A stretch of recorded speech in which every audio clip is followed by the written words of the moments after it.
Olá, boa noite. Vamos começar mais uma live. Hoje, dia 31 de maio de 2024. Nós estamos fazendo uma live sobre o tema violência sexual contra crianças para encerrar o Maio Laranja, que é o mês que a gente utiliza para conscientização a respeito do abuso sexual contra crianças abuso e exploração sexual contra crianças e adolescentes. A minha convidada de hoje é a doutora Thaisa, uma psicóloga, grande amiga, que hoje atua como coordenadora do ambulatório de referência no nosso estado de atendimento a vítimas de violência sexual. Obrigado, Esther.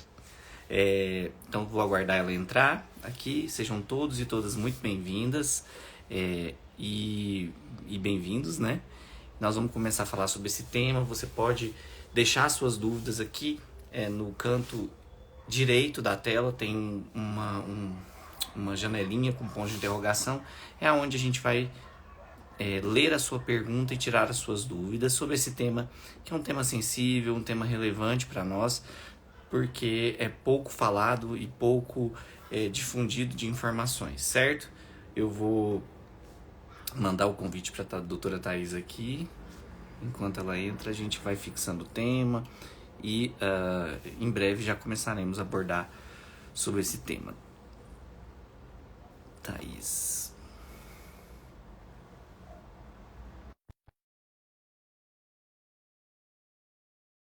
Convite ou você me mandar o convite. Aí. Já tá filmando aí. Tá, vou só É só me virar. atualizar aqui.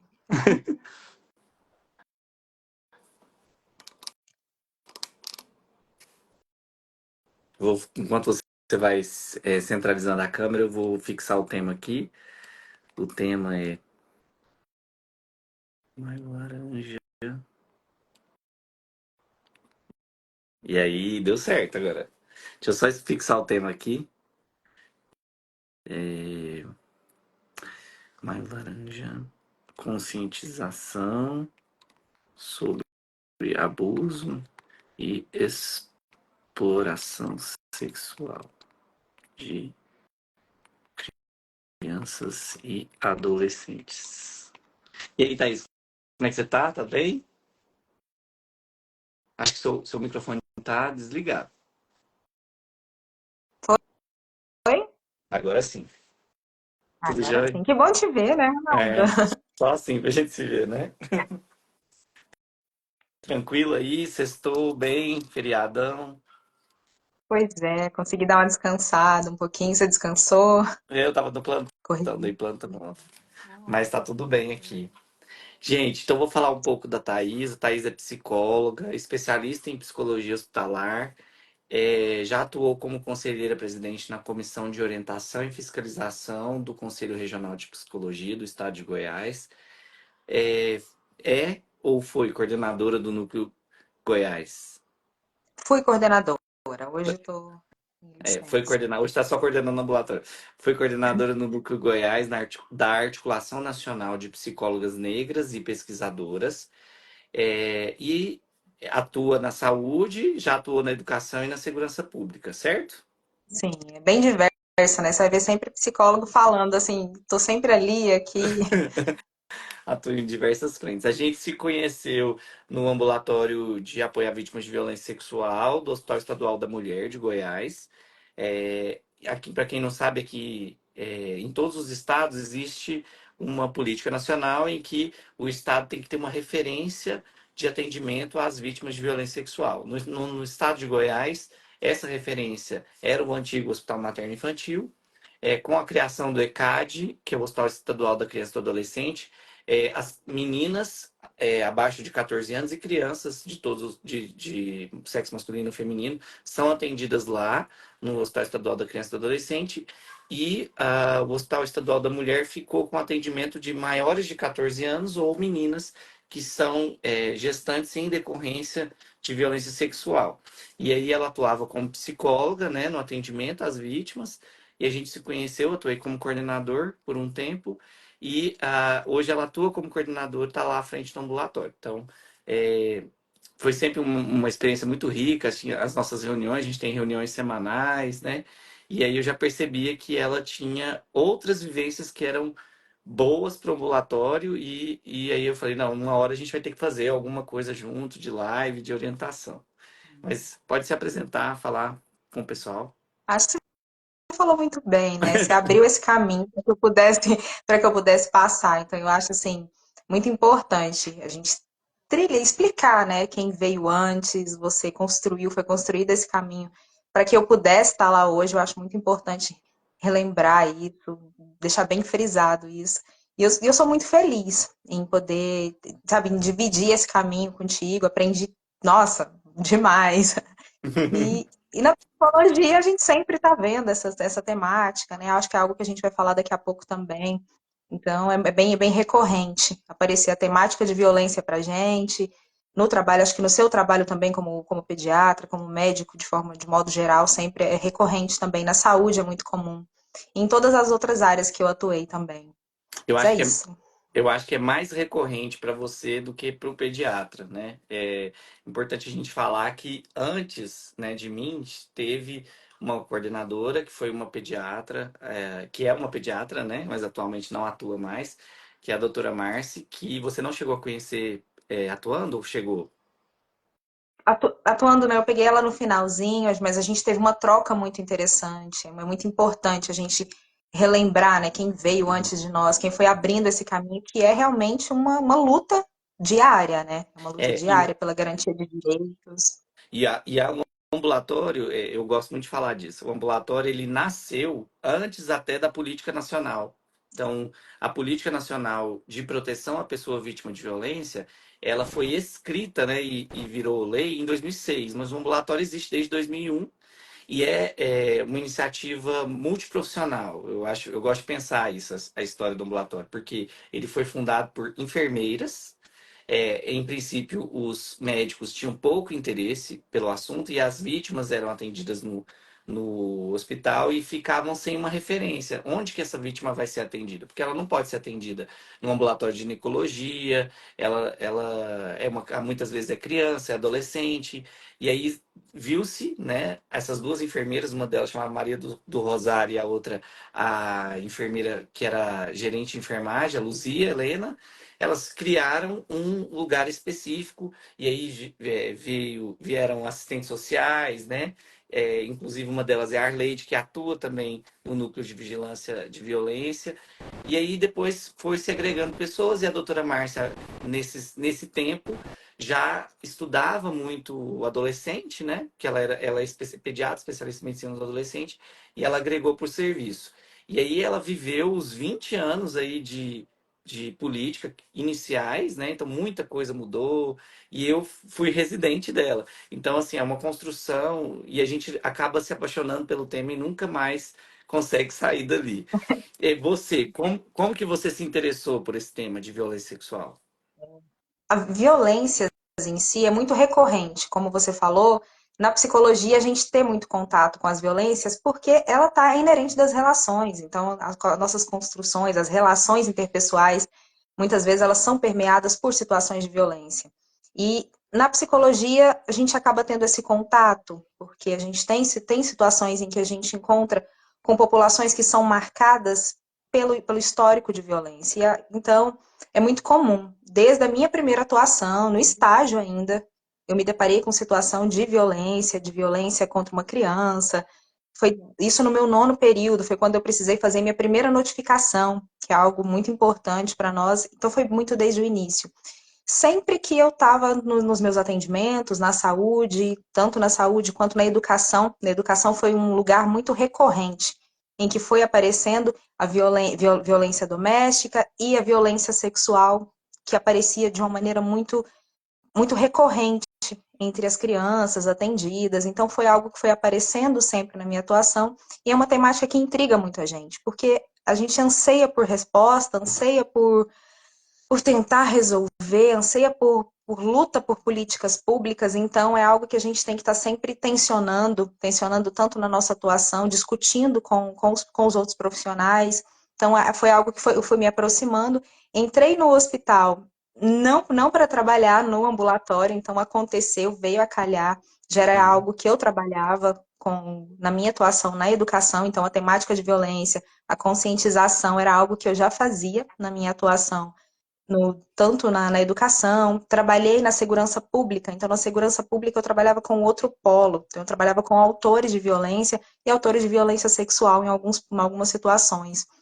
E cheguei no hospital e fui para uma outra área, eu trabalhava na UTI neonatal, e aconteceu uma oportunidade para que eu trabalhasse no ambulatório e eu agarrei. Então, assim, foi uma Uhum. oportunidade muito, muito interessante para mim, era algo uma temática que eu me interessava tanto na perspectiva da atuação, quanto na perspectiva de estudo, de desenvolvimento de políticas, desses tensionamentos.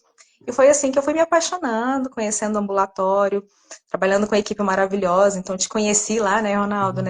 nesse trabalho, então, muito dinâmico, a gente lutando o tempo É, inteiro por espaço, pela conscientização. Então, encontrei uma equipe muito, muito, muito maravilhosa, que dá muito amparo, que dá muita vontade na gente de querer trabalhar sobre isso, de querer lutar, de querer estudar sobre isso. Então, a minha aproximação foi desse modo. quando você fala que você atuou na educação, você atuava como psicóloga escolar? Eu atuava como psicóloga escolar, eu era contratada de um município do interior aqui Hum. do estado. Só que interior tem aquela característica, né? Você acaba indo, você vai para a saúde, um dia você está na assistência, outro dia você está na educação, é muito comum. Então a gente estava sempre transitando nesses espaços e era muito recorrente, principalmente em maio, que era onde acontece as campanhas, elas têm os meses, mas em todo modo é discutido o ano todo, mas era muito comum.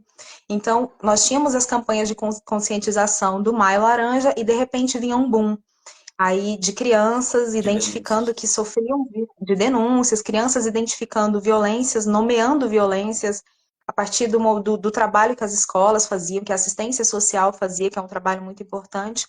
Então, a gente ia começando a identificar. E chegavam para mim. Então, é muito comum. Fala, não, fala com a psicóloga. E, de repente, chegava e eu pensava, o que eu faço disso, né? Como fazer isso? Então, como levar para frente? Então, sempre foi muito recorrente, foi o local em que mais apareceu para nós. Então, para mim mesmo, foi o local que mais sempre apareceu. É, mas vamos falar um pouco então sobre o fluxo, né? Porque a gente falou da escola, que foi a sua primeira experiência. Para quem não sabe, né, existe uma rede de proteção às pessoas, populações vulneráveis, vamos colocar assim, né? Por que vulnerável, né? Porque a gente entende que, eu entendo pelo menos, né, que a violência ela é um sintoma de uma série de outras coisas que estão acontecendo com aquela pessoa, né?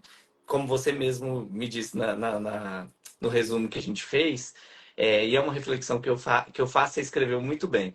É, quando acontece a violência, geralmente tem toda uma rede que está, entre aspas, né, desestruturada ou tá ou não existe, né, uma rede de proteção. E aí existem algumas portas de entrada, né? E a escola é uma delas. Inclusive, na pandemia, a gente percebeu que houve um aumento no número de casos de violência doméstica e violência sexual contra crianças, porque a gente sabe que a violência acontece dentro de casa, justamente porque as crianças deixaram de ir à escola, que é um lugar, né, que ela tem liberdade de se manifestar, não necessariamente com a presença dos pais, que infelizmente, os pais ou cuidadores que infelizmente são os cuidadores, são os principais abusadores das crianças. Para a gente falar um pouco dessa rede, entender como é que funciona o Estado, por onde essas vítimas chegam para o atendimento no ambulatório lá do Hospital Estadual da Mulher. Sim, o nosso ambulatório, como o Ronaldo já explicou, né, nós temos hoje um ambulatório do ECAD. Então, o ECAD recebe crianças menores de 14 anos sem demanda. Quando tem uma demanda mais específica, uma demanda ginecológica, acaba chegando para nós.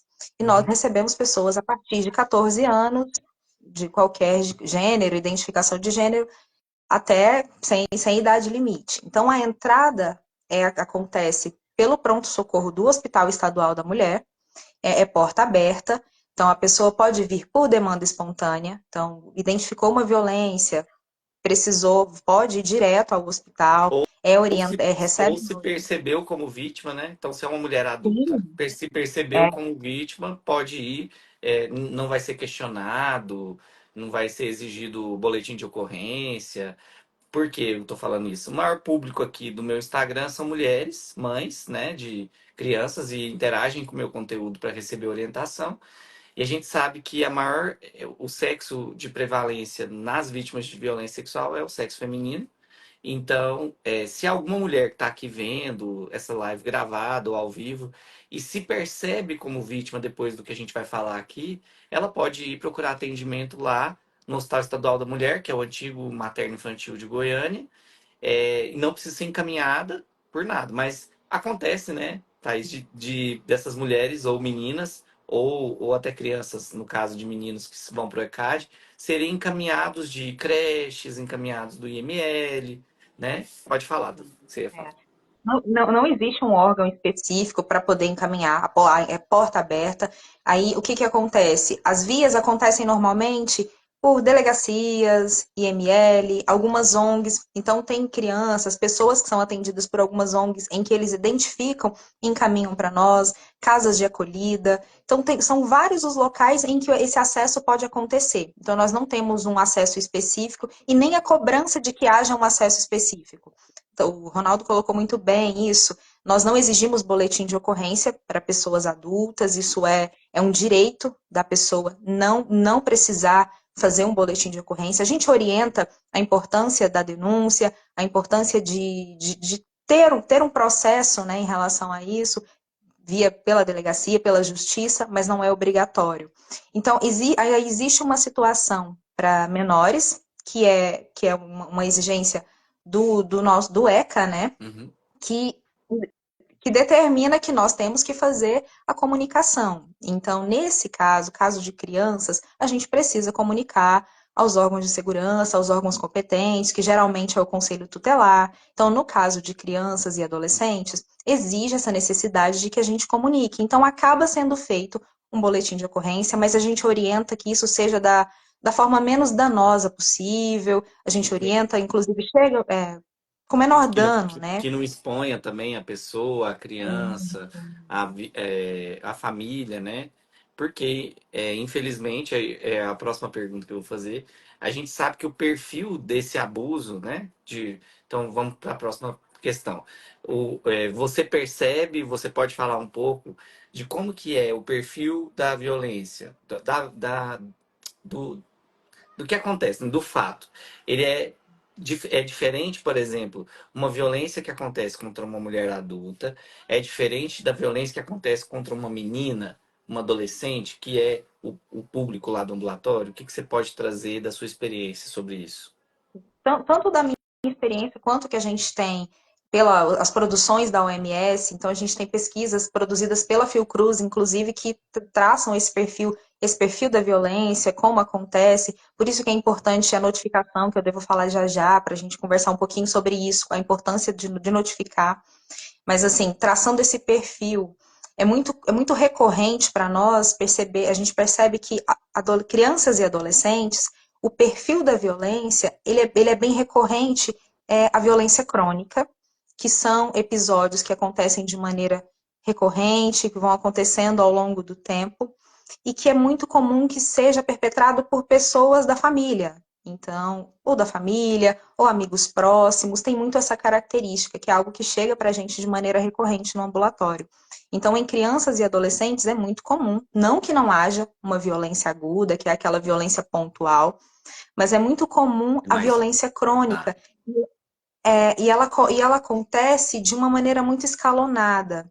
Então, inicia-se com o toque, com a importunação sexual, aquele toque inadequado, até chegar a uma situação em que há conjunção carnal, mas muitas das vezes não acontece. A gente tem a impressão, acho que por conta da comoção, de que é uma maioria e de que só é uma violência quando acontece uma conjunção carnal.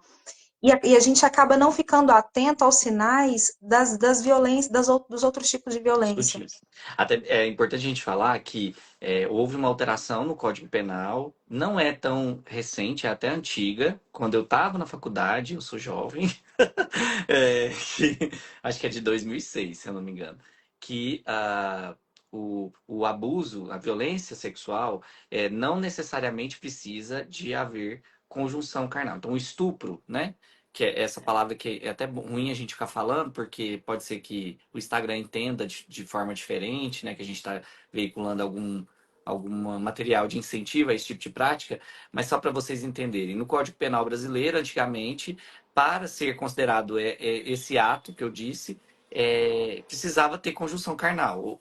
Depois de 2006, se eu não me engano, eu não estou certo, mas foi nos anos 2000, não é necessário mais. Então, qualquer ato de cunho sexual que seja contra a vontade de uma pessoa, ou que tenha uma relação de poder, no caso da criança ou do adolescente, quando tem maturidades sexuais diferentes, então um adulto e um adolescente, ou um adolescente e uma criança, é considerado isso que eu disse, né, esse ato, e é tipificado no Código Penal.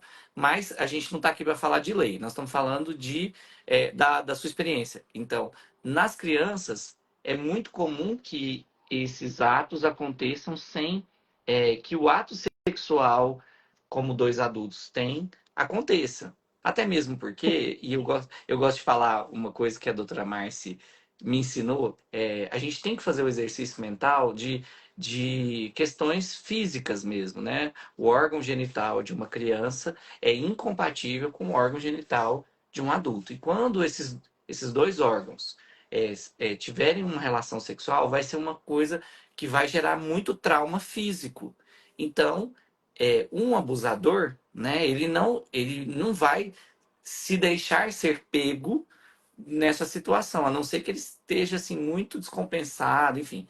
Na minha experiência, que já tem desde 2017 que eu leio e vejo os casos que são atendidos lá, depois fiz um TCC que avaliou toda a série de casos dos anos em que eu estava lá, eu vi, eu acho que 3 casos, né? Mas eventualmente a gente brincava no ambulatório que existe uma estatística que é da nossa cabeça, mas é dos 20, a experiência de 20 anos dela.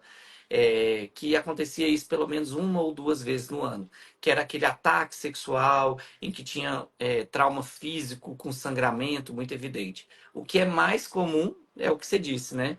É que já São vem esses uma atos violência. libidinosos, assim, que é o tipificado como ato libidinoso, que é esse toque inadequado, que também é violência, isso é importante a gente sempre demarcar, identificar que isso é violência, que não diminui a violência por não ao trauma, não diminui por não haver uma conjunção carnal. Então, é muito recorrente a gente perceber essa cronicidade em crianças e a dificuldade que crianças têm em expressar por não compreender aquilo que está acontecendo. Então, é muito recorrente que crianças passem por essa situação de violência crônica por anos. Então, acontece de a gente receber muito relatos de mulheres adultas que passaram por uma situação de violência na idade adulta e que trazem que foram violentadas na infância e que não contaram, ou por não identificar, ou por achar que estavam fazendo algo errado. Então, é muito comum. E são sinais em que a gente tem que ficar atentos o tempo inteiro. Então, isso acho que a gente vai falar sobre isso também, né? E a Mas é muito violência. comum.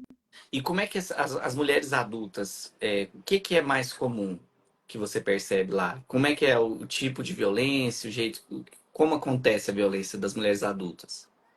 Em mulheres adultas, assim, adolescentes já mais chegando já quase na idade adulta, adolescentes mais velhas um pouquinho, e mulheres adultas, é muito mais comum a gente perceber violências agudas. Então, um episódio de violência que aconteceu em um único episódio em que houve a conjunção carnal. É muito menos recorrente, então, assim, a incidência desse ato libidinoso em mulheres adultas. É menos Então, em incidente do mesmo abusador, né? Mas se a pessoa está em mulheres. situação de vulnerabilidade, pode ser que recorra. Pode ser que recorra, e pode ser que ela não consiga identificar, em que a gente faça essa identificação nos atendimentos. Então, existem situações em que as mulheres se identificam assim, nossa, eu passei por E nem violência, e eu não percebi. sabia que era, e não Exatamente. percebia. Que tende assim, a normalizar, não, eu já sou uma mulher, eu já tenho relações, então aquele toque inadequado não foi uma violência, foi eu que permiti. É muito comum escutar isso, essa sensação de que, mas eu estava na rua, eu estava em um determinado lugar, e a gente percebe que a realidade não é essa. Então, em mulheres adultas é muito mais recorrente esse episódio, a violência aguda, que acontece em um único episódio. Ela geralmente tem uma carga muito grande de violência física, violência psicológica. Então, ela é muito recorrente aparecer dessa forma. Mas, assim, traçando esse perfil para a gente entender, mas não que não haja um ou outro nas faixas etárias. Então, a gente tem que É o ficar atento a isso que é também, mais que comum. pode. É o É, que é mais comum. existe um conceito em quem estuda violência que é. Eu demorei a entender. Quem me ensinou foi um professor da UFG, que é a interseccionalidade. Não sei se você conhece. Que é essa probabilidade de que a violência aconteça em determinados grupos sociais em virtude de. Então, vamos lá. Entre eu, um homem adulto, que saio a gente conversava muito sobre isso, né? Se eu saio, quantas vezes eu saí à noite, bebi muito, né? E fiquei vulnerável. Mas nenhuma dessas vezes aconteceu de eu ser vítima ou pessoas da minha idade, homens da minha idade, vítima de qualquer violência, né? Agora, mulheres da minha idade que saem, bebem e ficam em situação de vulnerabilidade, são mais vítimas, né, de violência. Ah, você percebe lá na sua experiência no ambulatório o quanto a questão do sexo a gente não precisa nem falar, tanto que o hospital chama Estadual da Mulher e não tem nenhum homem constrangido em ser atendido lá, porque é muito, muito, muito pouco um homem que é atendido, né? É, o fato de ser mulher, o fato de ser uma mulher mais pobre ou uma mulher negra, isso interfere, isso é mais, essa população mulher negra pobre é mais vítima do que a mulher de uma situação social mais elevada, branca, muitas vezes em virtude de tudo isso, ela é menos vítima. O que você percebe?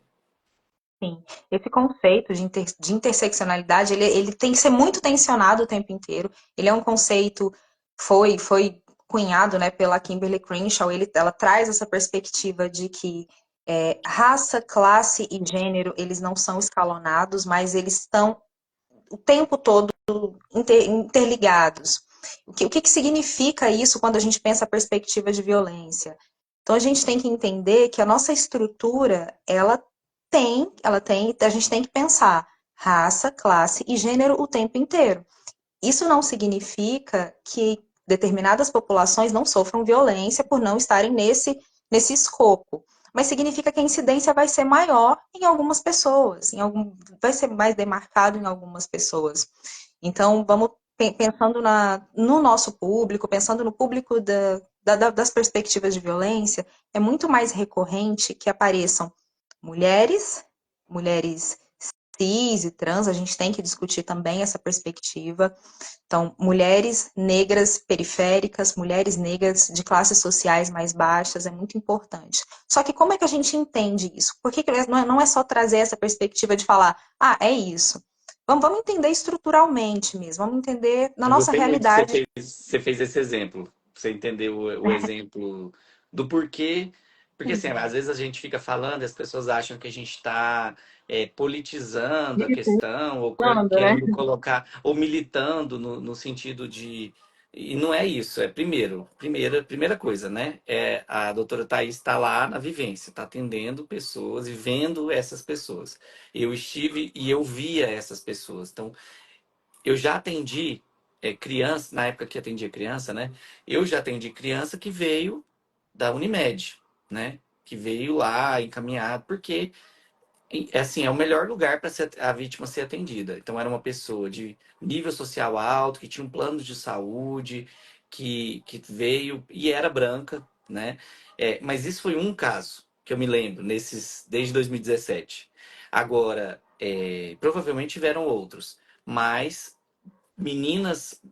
crianças, né, que eu atendia, negras todos os dias, né, e periféricas todos os dias.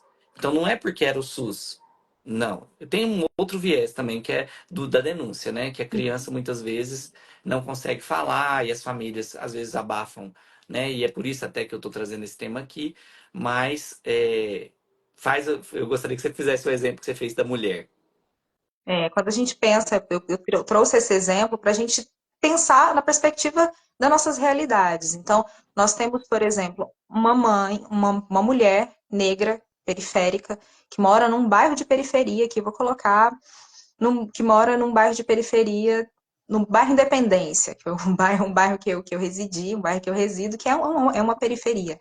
Então, essa mulher, ela tem 4 filhas e ela sai para trabalhar muito cedo, e no bairro em que ela mora não tem um CMEI, não tem um local em que as filhas dela possam ficar para ela trabalhar. Ela trabalha muito cedo, ela passa por dupla jornada, então ela precisa trabalhar em 2 empregos ou ficar até mais tarde para conseguir sustentar essas crianças. Então, as crianças estudam em um turno e ficam em casa em outro turno. Então, quando a gente pensa, então, vamos supor, 4 meninas em casa, de idades diferentes, elas estão mais expostas a situações de risco, a situações que colocam elas nessa vulnerabilidade, e a violência sexual é uma delas. Então, pensando na perspectiva da nossa realidade mesmo, para trazer o que é essa raça, classe e gênero que a gente tanto fala e como é que é a nossa realidade.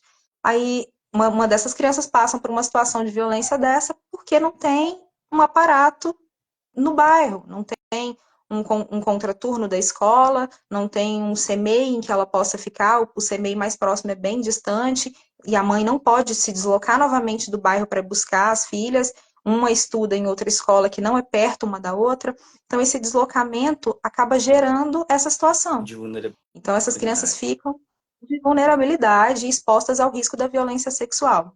Aí a gente imagina que essa mulher chega, ela trabalha até 11 horas da noite, e ela trabalha aqui no setor universitário, ela precisa voltar para casa. Então, voltar para casa, ela passa pelo terminal Praça da Bíblia, pelo terminal Isidória, ela passa pelo terminal do centro de Aparecida, terminal do Veiga Jardim. Então, são 4 terminais, 4 locais em que ela passa, e ela chega em casa meia-noite, e precisa descer num local muito E andar. distante, andar, porque o ponto de ônibus é longe da casa dela, porque a nossa estrutura, inclusive de divisão de cidade, ela é uma estrutura, ela segrega, ela é uma estrutura racista, ela é uma estrutura classista. Então, pessoas periféricas, elas não têm um acesso facilitado ao ponto de ônibus. A rua em que elas vão para casa não tem a roçagem, então Não você tem vê mato iluminação. alto, Né? não tem iluminação pública, então ela passa por uma rua escura em que pode acontecer uma situação de violência. A mãe dessas crianças voltando para casa. Então, são várias situações em que a gente tensiona essa realidade de raça, classe e gênero para que a gente traga para a nossa realidade. Então, é muito mais comum que a violência seja recorrente, mas o problema não está em ser pobre, não está em ser mulher, não está de forma nenhuma. Está nas Vulnerabilidade. nossas políticas, em como a nossa estrutura ela é moldada para que as violências aconteçam dessa forma. Então, é algo que a gente tem que pensar o tempo inteiro e pensar políticas para isso. Então, é um local em que a pessoa pobre ela está mais exposta a situações de violência porque ela passa por mais fatores de risco, mais situações em que ela fica exposta ao risco. E uma coisa que eu sempre falo para a gente entender, que eu sempre trago, acho que eu já trouxe várias vezes para você isso, né, Ronaldo? Um homem, quando sai na rua, ele vê um outro homem na rua, Ele ele entende. fala, nossa, não quero ser assaltado. E uma mulher, quando vê outro homem na rua, ela fala, tomara que seja só um assalto. Então, a gente pensa algo muito além, a violência é constante. Eu trago esse exemplo do bairro em que eu moro, porque esse ano aconteceu uma situação de violência de uma menina, que ela inclusive foi morta. Ela estava indo buscar o irmão dela na escola, porque a escola, o CMEI não é próximo, então ela precisou sair do bairro Independência, se deslocar até outro bairro, e nesse caminho ela encontrou com o autor de violência e teve o pior fim possível, né? Que resultou em morte, da morte dessa criança de 14 anos. Então, quando a gente pensa esses tensionamentos, vai além dessa só falar, não, é raça, classe e gênero, o que a gente faz disso? É trazendo de uma maneira muito, muito específica como isso acontece, como isso pode acontecer. E a gente às vezes, por exemplo, até recentemente, nesse mês, né, eu achei mais prevalente. Não sei se é porque a gente estava vendo muito sobre o tema Maio Laranja, né? Eu vi muitas denúncias de pessoas contra pastores, líderes religiosos. E aí a gente tem que pensar sempre de que isso também, eu sempre penso isso, que é um sintoma. Por exemplo, eu também eu sou filho de uma mulher que ficou sozinha com os filhos, né? muito precocemente. Eu tinha 3 anos, minha irmã tinha 10 anos, e ela precisou mudar de cidade porque ela conseguiu um emprego, minha mãe. E o que que ela fazia? A doutora Márcia sempre falava, toda vez que a gente começa a falar sobre o tema, você fala muito sobre a sua história, você tem que resolver isso. Mas eu consegui resolver. E aí o que que ela fazia? Ela tinha que trabalhar e a gente ficava somente um turno na escola. E ela não conhe... A gente, graças a Deus, morava numa cidade pequena e tinha uma comunidade muito acolhedora. Então, a vizinha foi a nossa rede de apoio, que é o que acontece, né? Com todo mundo. Mas para ela construir essa rede, ela teve que construir sozinha. Ela, primeiro, por exemplo, saía para trabalhar, trancava a porta e falava: não abre a porta para ninguém. A gente ficava o dia inteiro trancado. Então, essa era a forma que ela encontrou. Um dia a vizinha viu e falou: não, eu sou dona de casa, eu posso te ajudar. Os meninos podem ficar aqui até você chegar e tal. E aí ela foi formando a rede de apoio. E um dos pontos de apoio da minha família foi a igreja, né? Porque a escola que eu estudava era a escola da igreja. E aí isso é uma realidade de muita gente, né? Do interior e até de Goiânia mesmo. Então a igreja ela acaba exercendo esse papel, a religião de um modo geral, esse papel de ser um apoio para a proteção. Só que também coloca, né? Porque a gente sabe que os abusadores, as pessoas que fazem esse tipo de violência, eles estão em todos os lugares. Coloca também uma situação de muita vulnerabilidade, porque usa um pouco da fé, né? É como se não houvesse suspeita, né, daquela Sim, pessoa. Então, muitas vezes colocar o acontece sagrado, né? não, foi Deus que ele é um enviado de Deus, ou ela, né? É um enviado de Deus, e aí ele pode fazer o que ele quiser. Então eu também, eu não passei por isso, graças a Deus, era uma igreja séria, pessoas sérias que fazem parte da minha vida até hoje, mas infelizmente a gente percebe que é também um sintoma de famílias que têm essa fraqueza, né? Então, como não tem ninguém para ficar com essas crianças enquanto a mãe trabalha, a igreja acaba sendo um apoio, ou o líder religioso, e aí acaba acontecendo também o abuso dentro das igrejas, dentro dos locais religiosos, o lugar que não deveria acontecer isso, É. infelizmente. Você percebe dentro da sua vivência se as vítimas tinham dificuldade, as vítimas que você atende, por exemplo, que você atendia, tem uma dificuldade de perceber que eram vítimas de outros tipos de violência também? É muito comum, pensando assim, tanto em criança quanto mulheres adultas, a gente tem campos diferentes. Em crianças, é muito recorrente que elas até identifiquem que aquilo ali não está correto, que está ruim, que está causando algum desconforto. Mas a violência, é como a gente conversou aqui, ela é sobre um lugar de poder. Então, essa pessoa, ela acaba exercendo um lugar de poder, ou pelo viés do medo, ou da persuasão, ou até do contato de que uma coisa que aparece muito para nós é assim, nossa, mas ele era minha referência de pessoa. Era meu amigo, era meu pai, era uma referência de carinho, é um lugar de carinho. Então, é uma relação de poder nesse sentido. Então, elas acabam tendo dificuldade em identificar a violência, ou até identificam a violência e não querem o medo de ser deslegitimada, porque recorrentemente a gente escuta assim: ah, mas o que que ela, mas ela quis. Ela já tá, é muito recorrente escutar isso. Mas por que que ela não falou antes? Então, às vezes a criança passa por uma situação, não contou da primeira vez, aí acaba vendo a família conversando. Nossa, mas essa menina poderia ter contado antes. E acaba se inibindo. Isso é algo que aparece muito, muito mesmo, de relatos das crianças falarem assim, hoje chegam mais velhas um pouco, né? Eu tentei contar da primeira vez e achei que ninguém ia acreditar em mim e não consegui.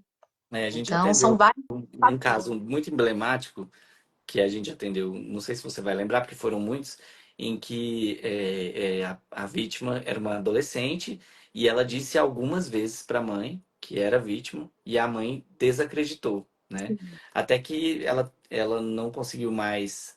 Ela conseguiu provas, né? Vamos colocar assim, de que era vítima, e aí ficou muito claro. E aí a mãe se sentiu muito culpada, porque é, primeiro a criança precisa reconhecer que é vítima e depois ela precisa ser acolhida, né? E a política, gente, para vocês entenderem, existe uma política nacional de proteção à família, né? E a proteção à pessoa vítima de violência. E os serviços de atendimento dessas vítimas, eles estão em um eixo, que é o eixo do acolhimento.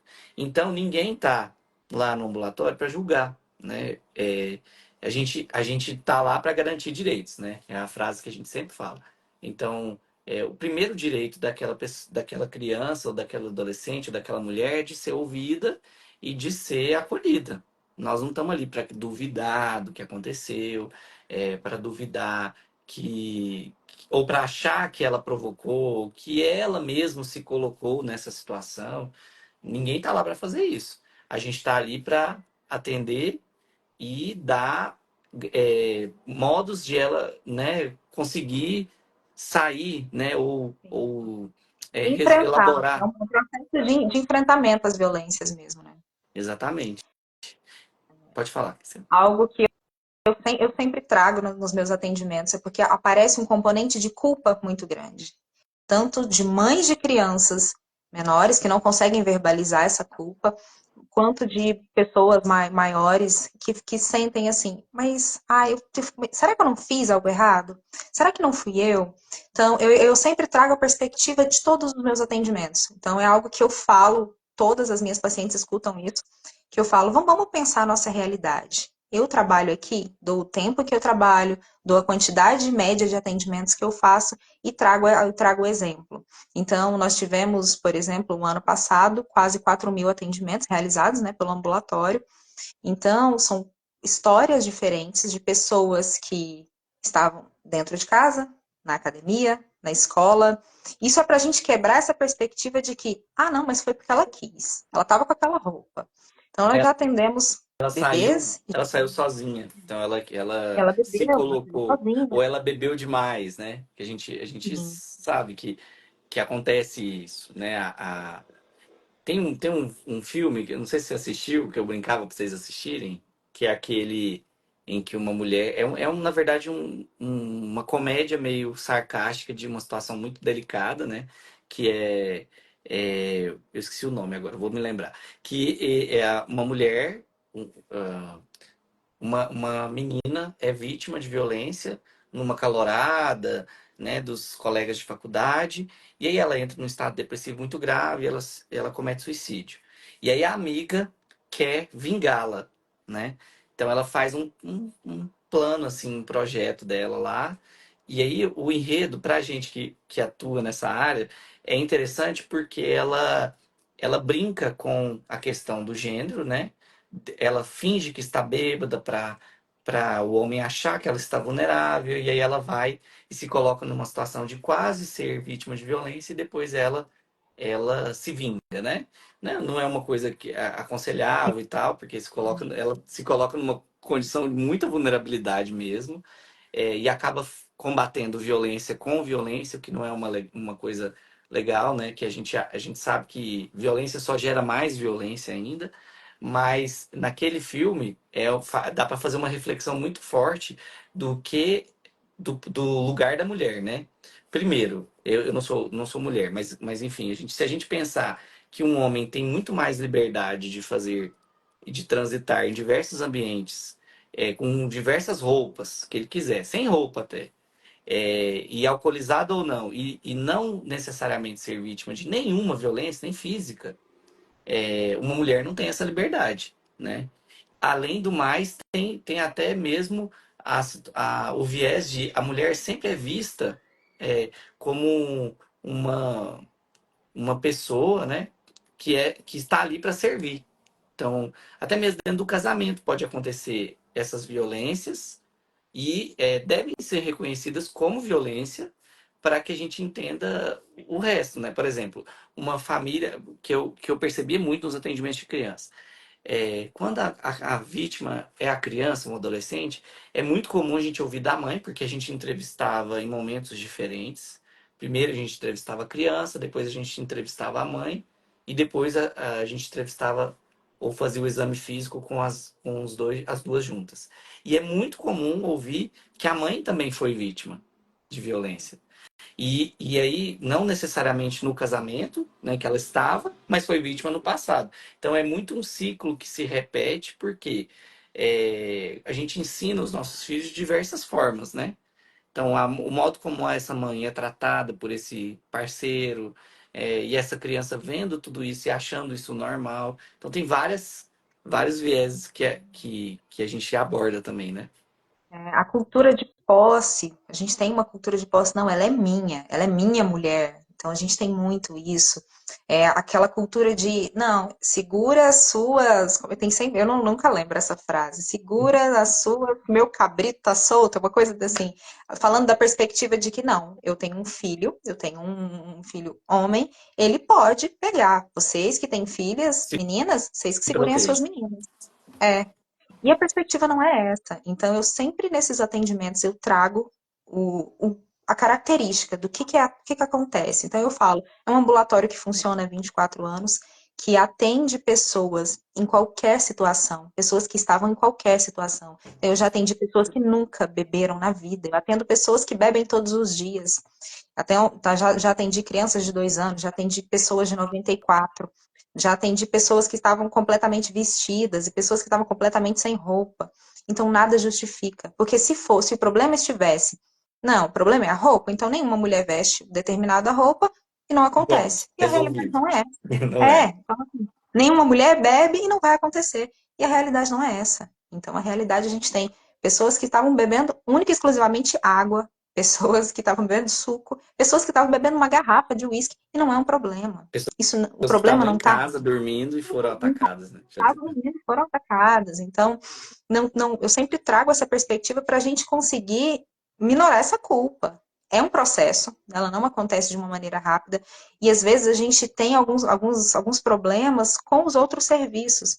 Então, pessoas que passam, às vezes, por delegacias em que os locais não estão preparados para esse atendimento e acabam revitimizando, culpabilizando essa vítima, ao ponto delas chegarem para nós e falar Os assim: parece que sou eu que fiz vítimas. algo errado.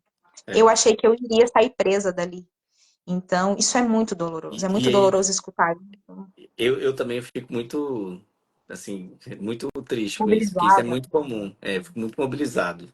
E é importante que eu queria falar sobre essa questão de ser desacreditado, é que isso é crime, né? Em 2017 foi sancionada uma lei, em que a lei da escuta protegida, em que ela primeiro qualifica as pessoas que ouvem, então todos nós que atendemos vítimas podemos ser chamados para prestar depoimentos como se fôssemos testemunhas da violência, porque o objetivo, gente, é prevenir que essa pessoa seja revitimizada. Então, todas as vezes que eu conto uma situação difícil, né, e aí a Thaisa pode até falar mais, melhor, toda vez que eu conto uma situação que eu vivi e que foi difícil para mim, eu revivo essa situação e as sensações que eu passei, que eu senti.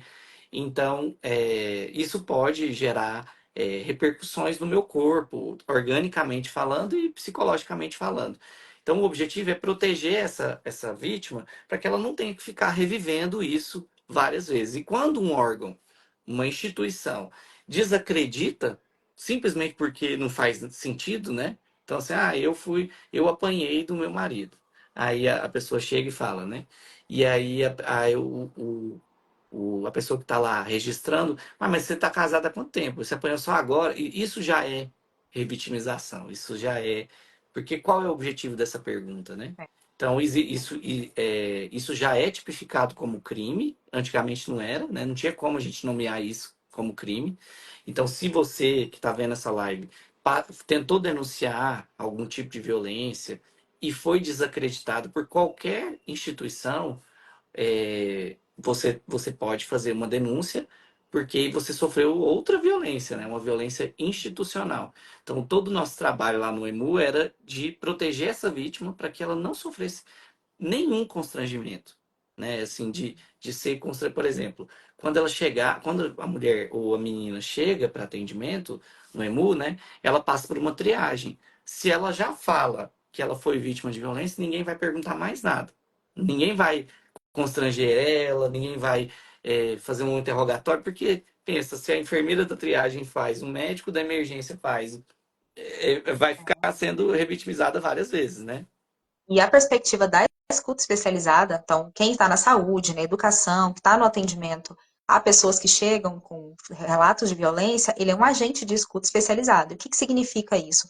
Receber essa escuta especializada é você obter um mínimo de informações necessárias para você fazer os encaminhamentos sem precisar ficar revitimizando. Então, é isso que o Ronaldo falou. Então, chegou, a pessoa relatou isso, ela não precisa ficar repetindo o que aconteceu, como aconteceu. Ah, existe as perguntas pertinentes para o exame clínico, acho que o Ronaldo pode falar isso melhor do que eu, Uhum. que são perguntas pertinentes ao exame É clínico, porque a gente mas precisa saber, por exemplo, o médico precisa saber quais as profilaxias, né, de exposição sexual que aquela pessoa precisa receber. Por exemplo, uma criança que foi vítima de um ato libidinoso. Então, o abusador passou as mãos, é, se masturbou próximo, ou masturbou aquela criança, enfim. Não teve não teve conjunção carnal. Não necessariamente essa criança precisa tomar profilaxia para HIV, profilaxia para sífilis, para gonorreia. Já um ataque sexual em que uma mulher adulta foi vítima em uma via pública, em que foi, né, constrangida a diversos atos, tipos de atos sexuais, aí sim ela precisa. Então é para esse objetivo único, não é para saber, porque às vezes a pessoa não foi, né? Às vezes a pessoa só foi é, vítima de algum constrangimento, né? No caso da adolescente, ou ela foi vítima de algum ato libidinoso, ela foi vista tomando banho, uma pessoa se masturbou enquanto ela tomava banho.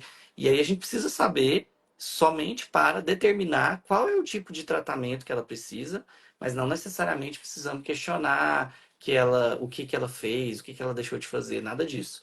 Não é esse o objetivo. E hoje em dia, aqui no estado de Goiás, é interessante a gente falar sobre isso, existe a Sala Lilás, que é um local. Não sei se você já foi lá, Thaís. conheço a sala de live. Ela é um local de acolhimento, então é um local com uma perspectiva humanizada de Para acolhimento a mulheres e pessoas que precisam crianças. passar por, pessoas precisam passar Eu por queria ir exames. lá. Eu queria conhecer Eu lá. Eu nunca fui. É uma equipe especializada, então é uma equipe preparada para o menor dano, para não revitimização. Então, a pessoa que chega lá nessa sala lilás, ela tem esse nome porque ela tem essa cor mesmo, eles pintam a parede, para quebrar aquela perspectiva de, nossa, eu vou IML, entrar no né? IML, o local é extremamente invasivo, então elas fazem de um modo, é feito de um modo mais humanizado, de um modo mais cuidadoso. Então, é um grande parceiro, um grande avanço a Sala Lilás. As salas lilazes que a gente tem em todo o estado, a gente tem a Aparecida de Goiânia, Tem que é um também? cuidado muito grande. Tem. A gente tem sala lilás em outros locais também. É, Então, é é, essa é uma perspectiva de perspectiva. cuidado. Isso. Aí, então, resumindo sobre a linha, porque a gente empolga sobre o tema, se você que está vendo essa live percebe que é vítima, você mesmo, né? Porque a gente não falou aqui, acabou que a gente não falou da violência intraconjugal, né? Que pode acontecer também, se você quiser falar um pouco depois. Mas se você se percebe como vítima de qualquer violência, você pode procurar os núcleos especializados, né? Então, no caso, as delegacias específicas, né? Delegacia de Atenção à Mulher, que tem na nossa cidade, é aqui no setor universitário, e em Aparecida, A DEAN está em reforma, então ela segue lá na central de flagrantes. Então, certo? o pessoal É da DEAN aquele está perto do Mutirão. Você- lá no Cidade Jardim, Ah, tá. É perto do Detran, então. perto do Detran. Então, sentiu, percebeu Isso. essa Mas se necessidade. você procurar em qualquer delegacia, você vai ser encaminhado para a delegacia especializada. Existe, no caso da criança e do adolescente, existe a delegacia de proteção à criança e do adolescente, que fica no Jardim América, mas você pode ir em qualquer delegacia e vai ser encaminhada. E nessas delegacias, eles vão te orientar, né, a procurar os atendimentos necessários. Se você não quer ir em uma delegacia e é vítima de violência sexual, aí você pode procurar diretamente o Hospital Estadual da Mulher. Isso para as mulheres acima de 14 anos. Para os menores de 14 anos, é procurar lá o Hospital Estadual da Criança e do Adolescente, que também tem um trabalho muito parecido com o que é feito no Hospital Estadual da Mulher, com equipe multiprofissional. Mas primeiro você precisa, no caso da violência sexual, precisa ser atendido no pronto-socorro, porque tem um tempo para o atendimento ser feito e evitar que os danos dessa violência aconteçam doenças sexualmente transmissíveis, né, e outros agravos da violência, até como gravidez mesmo. Então, você tem que procurar o atendimento o mais breve possível, no caso da violência sexual, e outras violências você pode procurar as delegacias especializadas para a gente dar início a uma linha de cuidado, né, e proteção dessas pessoas. Se você Para ter acesso a todas as possibilidades de cuidado, né? e, e se você é vítima, ou se você percebe que tem pessoas próximas de você que são vítimas, né? Então, é muito comum, né? Vizinhos, né, que ouvem que a mulher naquela situação daquela família está sendo vítima de violência física ou outro tipo de violência, o número para denúncia de pessoas, né, de denúncias anônimas é o 180 para violência contra a mulher e o 100 para violência contra a criança. Então, se você percebe que tem alguma situação de violência ou de vulnerabilidade, né, em que coloca essas crianças ou mulheres em risco, você pode denunciar. Ou se você é mesmo vítima e quer fazer uma denúncia anônima, você pode ligar nesses números, que aí vai ser dado início a um processo de acariação, de investigação sobre o fato. Tá aí, Eles você acha fazem, que tem. Fala. eles fazem várias perguntas. Isso é algo que as Tem como pessoas, fazer às até vezes, online, digitado, eu é já fiz uma vez. muito recorrente. As pessoas às vezes falam assim, nossa, eu liguei no Disque 100, eles perguntaram tanto que eu achei que eles queriam me identificar. Mas a realidade não é essa. Eles Eles vão fazer todas precisam as ajudar. perguntas para conseguir todos esses dados, para que tenha maior substância para conseguir atuar no caso. Então, não precisem ficar com receio das perguntas, podem responder, vocês não serão identificados de forma alguma. Porque o objetivo não é esse. O objetivo é o cuidado da pessoa que está em suspeita de violência, que está em situação de violência. Então, assim, só para quebrar essa ideia, porque às vezes as pessoas começam e desligam o telefone, falam, não, não consegui Tem denunciar como, se porque você, perguntaram demais. se você não quer fazer falando, você pode digitar. Tem um site. Você diz que 100, aí você faz a denúncia e eles precisam desses dados até para irem atrás dessas informações. Eu já fiz algumas vezes essas denúncias. Mesmo sendo Todos nós. médico, atendendo em unidade de referência, às vezes eu, por exemplo, presenciei uma vez uma violência de uma família num pronto-socorro. A criança era meu paciente, e aí eles estavam aguardando o exame, e enquanto aguardava o exame, a mãe muito preocupada, o pai agrediu fisicamente a mãe, na frente de muitas pessoas, e tinha câmeras e tal. Eu falei, não, alguém tem que fazer alguma coisa, porque eles foram embora. Eu tenho aqui os dados dessa pessoa, vou fazer uma denúncia. Mas a gente sabe que isso tem muitos desdobramentos, isso já faz muitos anos também. E depois eu fiz outras denúncias, porque a gente acaba sendo a referência de muita gente, então às vezes me ligavam e perguntavam como fazer, suspeitou de violência e a pessoa saiu, evadiu do hospital e tal, e a gente acaba fazendo essas denúncias. Thaís, para finalizar, você acha que é possível a gente prevenir violência? É, é necessário, né, que a gente consiga discutir sobre isso. Então, a prevenção às violências, ela parte muito desse. Eu tinha uma professora, que é Ionara Rabelo, que ela é minha referência, que ela falava muito sobre isso, sobre esse nomear violências. Então, dar nome para aquilo que está acontecendo. Não patologizar comportamento social. É algo que acontece de maneira muito recorrente. Ah, mas ele é bravo, ele é assim mesmo. O pai dele era assim, então ele é nervoso, ele é ciumento. Não, isso tem nome. Que você está sofrendo uma violência psicológica, uma violência moral, uma violência patrimonial. Então, não patologizar, não normalizar as violências. Não, nenhuma violência ela tem que ser normalizada. Ah, mas aquela menina é custosa, ela já fica com várias pessoas. Não, não funciona dessa forma. É comportamento de Então, risco, chama.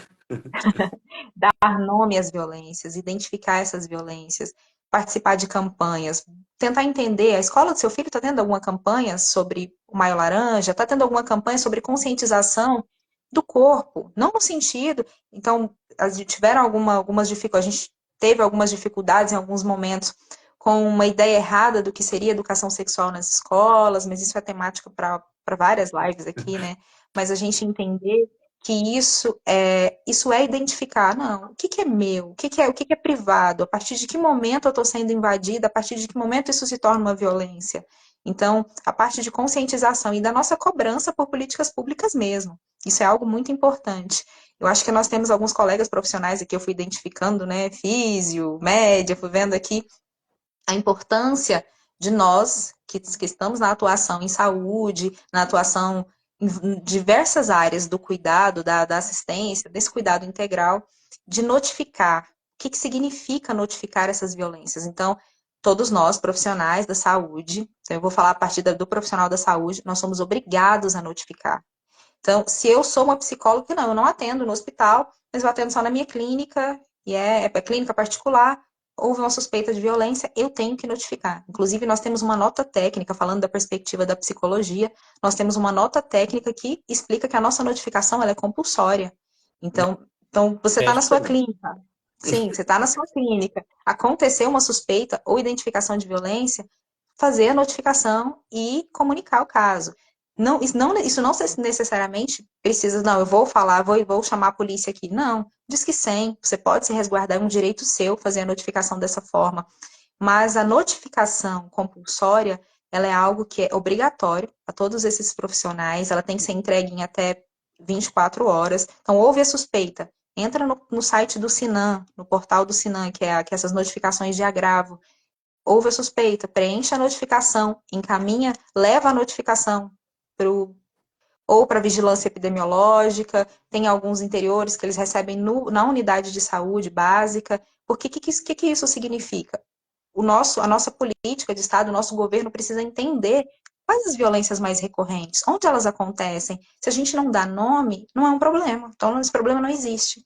Então, a partir do momento em que todos nós notificamos, então eu falo, olha, eu atendo nesse bairro, eu sou psicóloga nesse bairro aqui e eu percebo que tem várias Muita violências que violência. acontecem da mesma maneira.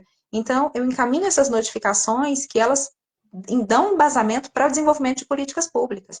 Então, a construção da lei do minuto seguinte, por exemplo, ela vem a partir de notificações. Então, é algo muito importante, a construção de leis, que é o que a gente consegue modificar de uma maneira mais estrutural.